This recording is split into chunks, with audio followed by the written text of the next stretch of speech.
ಹಿನ್ನೀರು ಮತ್ತು ಪ್ರವಾಹ ಬಾಧಿತ ಸಂತ್ರಸ್ತರ ಸಮಸ್ಯೆಗೆ ಸ್ಪಂದಿಸಿದ ಶಾಸಕ ಡಾಕ್ಟರ್ ವಿಜಯಾನಂದ ಎಸ್ ಕಾಶಪ್ಪನವರ್ ಹುನಗುಂದ ತಾಲೂಕಿನ ಇದ್ದಲಗಿ ಗ್ರಾಮದಲ್ಲಿ ಹಿನ್ನೀರು ಮತ್ತು ಪ್ರವಾಹ ಬಾಧಿತ ಸಂತ್ರಸ್ತರ ಸಮಸ್ಯೆಗಳಿಗೆ ಪರಿಹಾರ ಕೋರಿ ಹುನಗುಂದ ತಾಲೂಕಿನ ಇದ್ದಲಗಿ ಗ್ರಾಮದಲ್ಲಿ ಅನಿರ್ದಿಷ್ಟ ಕಾಲದ ಶಾಂತಿಯುತ ಧರಣಿ ಸತ್ಯಾಗ್ರಹವು 15ನೇ ದಿನವೂ ಮುಂದುವರಿದಿತು. ಶಾಸಕರ ಗಮನಕ್ಕೆ ಬಂದ ಕೂಡಲೇ ಸ್ಥಳಕ್ಕೆ ಭೇಟಿ ನೀಡಿದ ಕರ್ನಾಟಕ ವೀರಶೈವ ಲಿಂಗಾಯತ ಅಭಿವೃದ್ಧಿ ನಿಗಮದ ಅಧ್ಯಕ್ಷರು ಹಾಗೂ ಹುನಗುಂದ ಮತಕ್ಷೇತ್ರದ ಜನಪ್ರಿಯ ಶಾಸಕರಾದ ಸನ್ಮಾನ್ಯ ಶ್ರೀ ಡಾಕ್ಟರ್ ವಿಜಯಾನಂದ ಎಸ್ ಕಾಶಪ್ಪನವರ್ ಪ್ರತಿಭಟನಾಕಾರರಿಂದ ಮನವಿ ಪಡೆದು ಶೀಘ್ರದಲ್ಲೇ ಬೇಡಿಕೆ ಈಡೇರಿಸುವುದಾಗಿ ಭರವಸೆ ನೀಡಿದರು.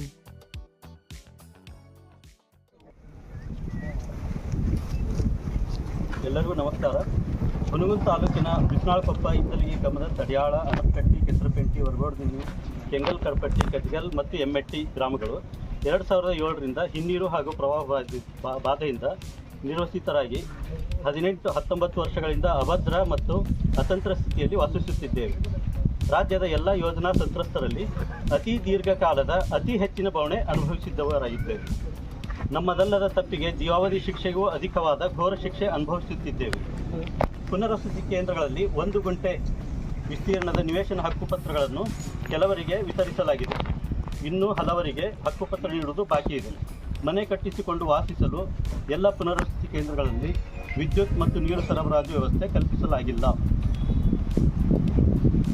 ಮಾನ್ಯ ಉಪಮುಖ್ಯಮಂತ್ರಿಗಳಿಗೆ 666 ಜನ ಸಂತ್ರಸ್ತರ ಸಹಿಯೊಂದಿಗೆ 12/9/2024ರಂದು ಸಲ್ಲಿಸಿದ ಮನವಿಯನ್ನು ಮೇಲಿನಿಂದ ಕೆಳಕ್ಕೆ ತಳ್ಳುತ್ತಾ ಕೊನೆಗೆ ಆಲಮಟ್ಟಿಯ ಪುನರ್ವಸತಿ ಅಧಿಕಾರಿಗಳಿಗೆ ತಲುಪಿಸಲಾಗಿ ಈವರೆಗೂ ಯಾರಿಂದಲೂ ಯಾವುದೇ ಪ್ರತಿಕ್ರಿಯೆ, ಪರಿಹಾರ ದೊರೆತಿಲ್ಲ.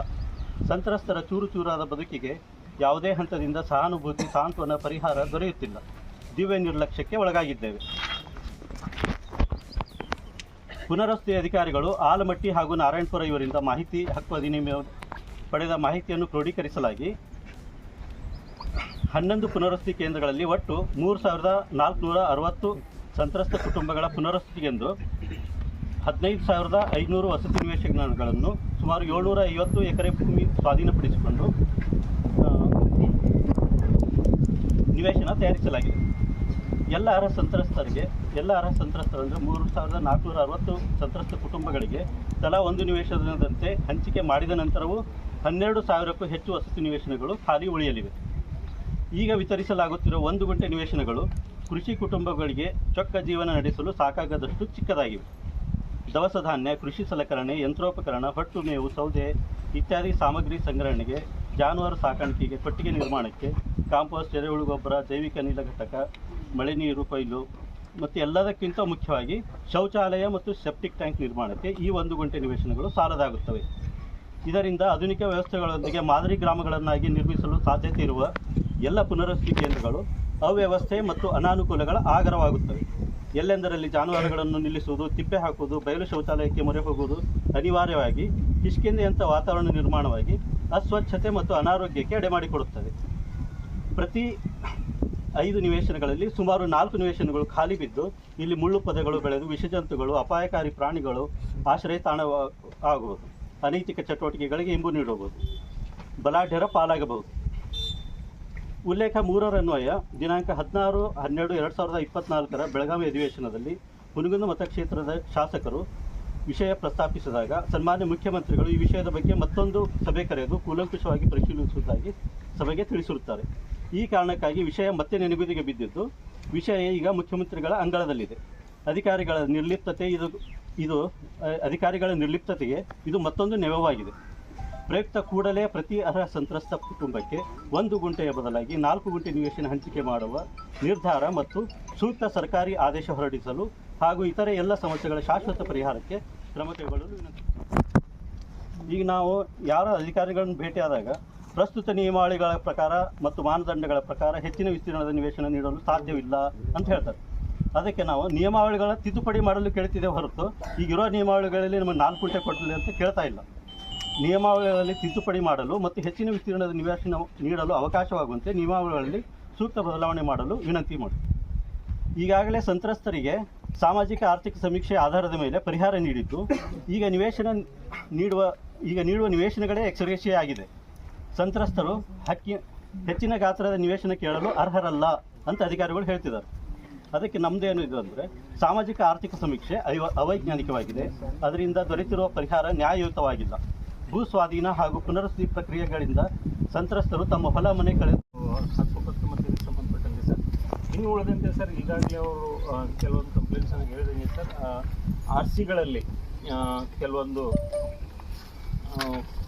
ಅಂದರೆ ಡೆವಲಪ್ಮೆಂಟ್ ಮಾಡಿಲ್ಲ ಅಂತ ಹೇಳ್ತಾ ಇದ್ರು ಸರ್. ಅದರಲ್ಲಿ ಮೊದಲನೇದಾಗಿ ನೀರು ಸರ್, ಆ ನೀರಿಗೆ ಸಂಬಂಧಪಟ್ಟಂತೆ ಈಗಾಗಲೇ ನಮ್ಮ ನಿರ್ಮಿಸಲಾಗಿದ್ದಿತ್ತು ಸರ್. ಅದಕ್ಕೆ ಸಂಬಂಧಪಟ್ಟಂತೆ ನಮ್ಮ ಇವರು engineering section R&R sections sir ಈಗಾಗಲೇ ಅದರದ್ದು ವಾರ್ಷಿಕ ವೆಚ್ಚಕ್ಕಾಗಿ ಏನು ಅಂದಾಜು ಮೊತ್ತ ಬೇಕಾಗಿತ್ತು ಸರ್, ಅದರದ್ದು ಆ್ಯಕ್ಷನ್ ಪ್ಲ್ಯಾನ್ ರೆಡಿ ಮಾಡಿ ಅದನ್ನ MD ಸಾಹೇಬ್ರು ಕಳಿಸಿದ್ದಾರೆ ಸರ್. ಅವ್ರು ಅಪ್ರೂವಲ್ ಕೊಟ್ಟ ತಕ್ಷಣ ಸರ್ ಅದು ಅಂಥ ಮೇಜರ್ ಇಲ್ಲ ಸರ್, ಈಗಾಗಲೇ ನಿರ್ಮಿಸಿದ್ದೀವಿ ಸರ್. ಅಲ್ಲಿ ಸಣ್ಣ ಪುಟ್ಟ ಡ್ಯಾಮೇಜಸ್ ಆಗಿದೆ ಸರ್, ಅದನ್ನು ಇವರು ಬಗೆಹರಿಸ್ಕೊಂಡ್ರು ಅಂದರೆ ಅದು ಕೂಡ ಕ್ಲಿಯರ್ ಆಗಿಬಿಡುತ್ತೆ ಸರ್. ಅದರಲ್ಲಿ 300 ಚಿಲ್ಲರ ಅಷ್ಟು ಬಡ್ಡಿ ತೊಗೊಂಡ್ರೆ ಏನು ರೆಸಲ್ಯೂಷನ್ ಮಾಡಿ ಅಟರಾವ್ ಮಾಡಿ ಕೊಟ್ಬಿಡ್ರಿ. ಈಗ ಅವ್ನ ಹಕ್ಕುಪತ್ರ ಯಾವಾಗ ಎಷ್ಟು ದಿವಸ ಹೋಗಿ ವಿತರಣೆ ಮಾಡ್ತೀರಿ ಸರ್? ಈಗ ಸರ್ ನಾಳೆಯಿಂದನೇ ನಮ್ಮ ಟೀಮ್ ಇಲ್ಲಿ ಕಳಿಸ್ಕೊಡ್ತೀವಿ ಸರ್. ಅವರು ಸಂಬಂಧಪಟ್ಟಂಥ ಪೂರಕ ದಾಖಲೆಗಳನ್ನು ಕೊಟ್ಟು ಸಿಗ್ನೇಚರ್ಸ್ ಇರ್ತೀವಿ ಸರ್, ಅವನ್ನೆಲ್ಲವೂ ನಮ್ಮ ಟೀಮ್ ಇಲ್ಲೇ ಬರುತ್ತೆ ಸರ್. ಅವರೆಲ್ಲರೂ ಇದನ್ನ ನಾನು ಕಳೆದ ಬಾರಿ ಇಲ್ಲಿ ಊರಾಗ ಬಂದು ಒಂದು ಸಭೆ ಮಾಡಿ ನಾನು ಇವ್ರಿಗೆ ಡೈರೆಕ್ಷನ್ ಕೊಟ್ಟಿದ್ದೆ. ಇವು ಮಾಡ್ಲಾರ್ದ ಪರ್ಯಂತ ಈ ರೀತಿ ವಿಕೋಪಕ್ಕೆ ಹೋಗ್ತಾವೆ. ಸರಿನಾ ನಾನಾ ಮೀಟಿಂಗ್ ಮಾಡಿ ಇಲ್ಲೇ ಮೀಟಿಂಗ್ ಮಾಡಿ ಮತ್ತು ಒಂದು ಆಫೀಸ್ದಾಗೂ ಮೀಟಿಂಗ್ ಮಾಡಿದೆ. ನಿಮ್ಮೆಲ್ಲರೂ ಕರ್ಕೊಂಡು DC ಅವ್ರು ಕರ್ಕೊಂಡು ಎಲ್ಲ ಕರ್ಕೊಂಡು ಅವಾಗೂ ಹೇಳಿದೆ ನಾನು ಇದನ್ನ ತರ ಮಾಡಿ ಕೊಡ್ರಿ ಅಂತಂದ್ರೆ ನೀವು ಕೊಡ್ಲಾರ್ದಕ್ಕೂ ಎಲ್ಲ ಆಗ್ತಾವೆ ಘಟನೆಗಳು. ಈಗ ನೋಡ್ರಿ, ಈಗ ನನಗೆ ಒಂದು ವಾರ ಟೈಮ್ ಕೊಡ್ತೀನಿ. ನೀವು ಒಂದು ವಾರದೊಳಗೆ ಅವು ಹಕ್ಕುಪತ್ರ ಪೂರ್ಣ ವಿತರಣೆ ಮಾಡ್ಬೇಕು. ಬಂದಾವು ಕೊಡ್ತೀವಿ ಒಂದವರ ಬರಲಿಲ್ಲ ಸರ್. ಅಲ್ಲ ಈಗ ಬದಾವು ಅವು ಟರಾವ್ ಆಗ್ಬೇಕಾಯ್ತು, ಪಂಚಾಯತಿ ಟರಾವ್. ಯಾಕಂದ್ರೆ ದಾಖಲೆಗಳು ಕೊಟ್ಟಿಲ್ಲ, ದಾಖಲೆಗಳು ಸಿಗ್ಲಾರ್ದಕ್ಕೆ ವಿಳಂಬ ಆಗಿದ್ದು ಏನ ಸರ್. ಎಲ್ಲ ದಾಖಲೆ ಕೊಟ್ಟು ಉಳ್ದಾವ್ ಸರ್. ಇನ್ನ ನಿಮ್ಗೆ ಎಷ್ಟು ಉಳ್ದಾವ್? ಯಾವ ಉಳ್ದಾವ್? ಎಲ್ಲ ಸುದ್ದಿದ್ದು ಉಳ್ದಾವ್. 12 ಕೊಟ್ಟಿದ್ದು ಕೊಟ್ಟಿರಲ್ಲಪ್ಪ. ಈಗ ಎಷ್ಟು ಕೊಟ್ಟಿರಿ? ಕೊಟ್ರಿ ಆಲ್ರೆಡಿ ಅಪ್ಲಿ ಕೊಟ್ಟು ರೆಡಿ ಇದ್ದು. ಈಗ ನೋಡ್ರಿ, ಅಪ್ಲಿ ಕೊಟ್ಟು ಕೊಡ್ರಿ ನೀವು ರೆಡಿ ಇದ್ದು. ಈಗ ಒಂದು ವಾರ ಇವ್ರಿಗೆ ನಿಮ್ಮ ಟೀಮ್ದವ್ರಿಗೆ ಇಲ್ಲೇ ಬಿಡ್ರಿ, ಅವರ ಬಂದು ದಾಖಲೆಗಳನ್ನ ಕಲೆಕ್ಟ್ ಮಾಡ್ಲಿ, ಅವ್ರ ಅಫಿಡೇವಿಟ್ ಮಾಡ್ಕೋಬೇಕು, ಏನ್ ಮಾಡ್ಕೋಬೇಕು ಮುಂತಾದನ್ನ ನೀವು ಇಲ್ಲೇ ಕುತ್ಕೊಂಡು ಮಾಡಿ ಅವ್ರಿಗೆ ಹಕ್ಕುಪತ್ರ ವಿತರಣೆ ಮಾಡ್ಬೇಕು. ಅವ್ರು ಬಂದಿಲ್ಲ ಮೂಲೆ ಕುಂತ ಹೋಗ್ಬಿಡ್ತಾರೆ. ಕೇಳಿ ಈಗ ಆಗುದಿಲ್ಲ. ನಿಮ್ಮನ್ನು ಹೂ ಅಂತಾರ್ರಿ. ಈಗ ನಾನು ಏನ್ ಹೇಳಾಕತ್ತೀನಿ ನಿಮ್ಗೆ, ನಾನು ಇಲ್ಲೇ ಕೂರಿಸ್ತೀನಿ.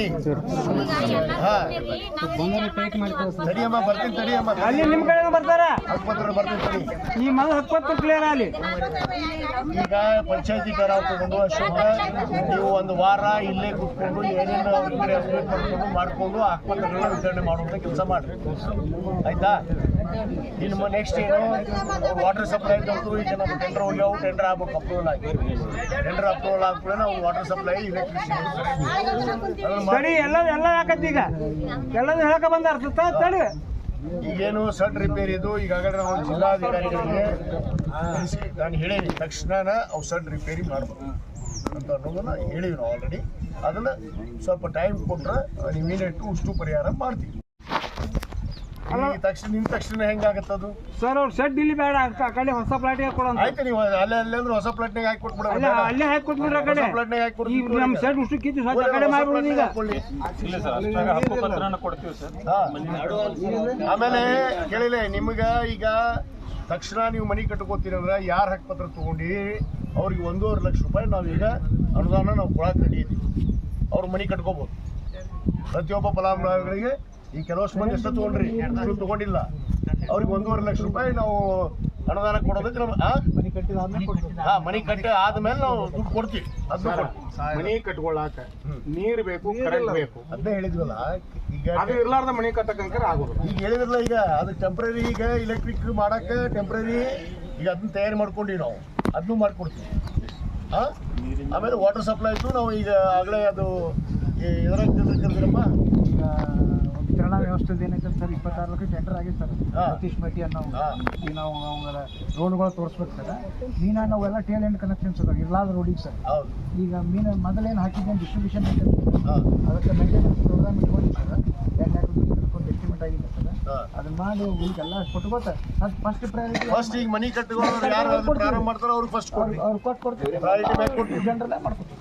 ಈಗ ಏನೈತಿ ಗೊತ್ತಂದ್ರೆ ಹಳ್ಳಿಗೆ ಮನಿ ಕಟ್ಕೊಂಡವ್ರು 10-20 ಸಾವಿರ ರೂಪಾಯಿ ವಯರ್ ಹಾಕೊಂಡು ಚರಂಡ್ಯಾ ತೊಗೊಂಬಂದ್ ಕಾಡ್ ಮನಿ ಕಟ್ಕೊಂಡಾರ. ಅವ್ರ ಅನುಕೂಲ ಇದ್ದವ್ರು ಮಾಡ್ಕೊ, ಅನುಕೂಲ ಇಲ್ಲಾರ್ದವ್ರು ಹೆಂಗ್ ಮಾಡ್ಕೋಬೇಕು? ಇನ್ನೂ ಒಂದ್ಸರ ಈಗ ನೀವು KEBಗೆ ಏನ ಐತಲ್ಲ ಅದು ಟೇಷನ್ ಪಾಷನ್ ಇಕ್ಕಾಟಾಗೋದಕ್ಕ ತಾತ್ಕಾಲಿಕವಾಗಿ ಅವ್ರಿಗೆ ಕರೆಂಟ್ ಬೇಕಾಗಲ್ಲ. ಅದ್ರ ವಿಷಯ ಕುರಿತು ಚರ್ಚೆ ಆಗೈತಿ ನಿನ್ನೆ ಆಗೈತಿ, ಅದನ್ನು ಪ್ರೊಸೆಸ್ ಸರ್. ಟೇಷನ್ ಏನ್ ನಮ್ಮ ಊರಿಗೆ ಐತೋ ಇಲ್ಲೋ ಅದು ಈಗ ಡೆಪೋ ಇಲ್ಲಿಗೆ ಮಾಡಿದ್ರಿ ಅದು ಇದ್ದಲಿಕ್ಕೆನ ಸ್ಟೇಷನ್ ರೀ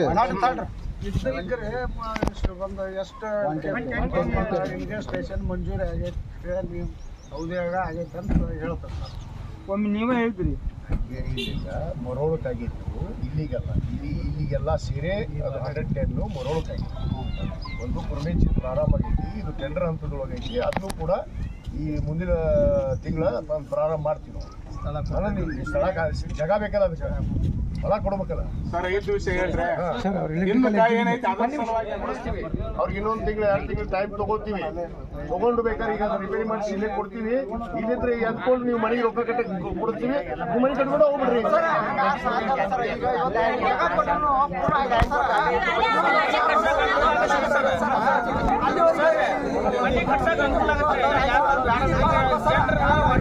ಆಯ್ತು ನೋಡ್ರಿ, ಈಗ ಟೆಂಪ್ರರಿ ರಿಪೇರಿ ಮಾಡ್ಕೊಡೋಣ.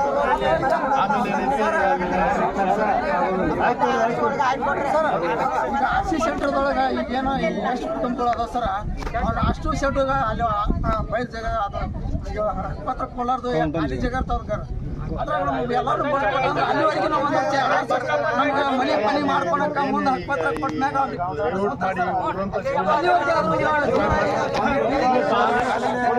ಮೂಲಭೂತ ಸೌಕರ್ಯ ಕೊಡಲಾರ್ದು ನಾವು ಪ್ರಸಂಗಿಲ್ಲ.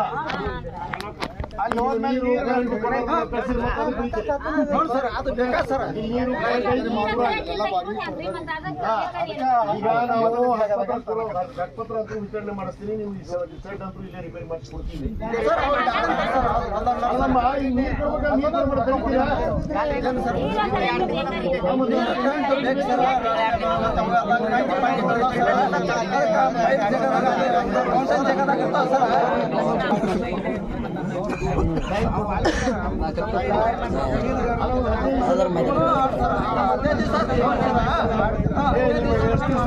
ವಾಟರ್ ಸಪ್ಲೈ ಅದನ್ನು ಮಾಡ್ಬೋದಪ್ಪ. 1 ತಿಂಗಳು ಬೇಕಾ? ಎಲ್ಲ ಮುಗಿಯಕ್ಕೆ 1 ತಿಂಗಳು ಆಗುತ್ತಾ?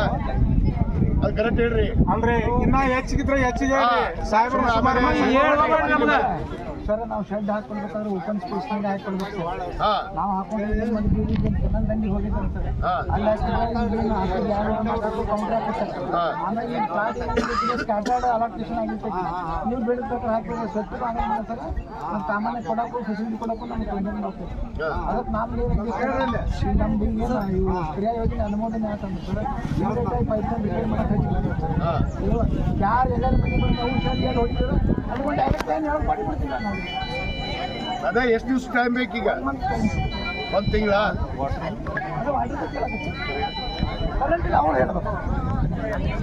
ಎಲೆಕ್ಟ್ರಿಸಿಟಿ ಬರ್ರಿ, ಬರ್ರಿ ಮುಂದೆ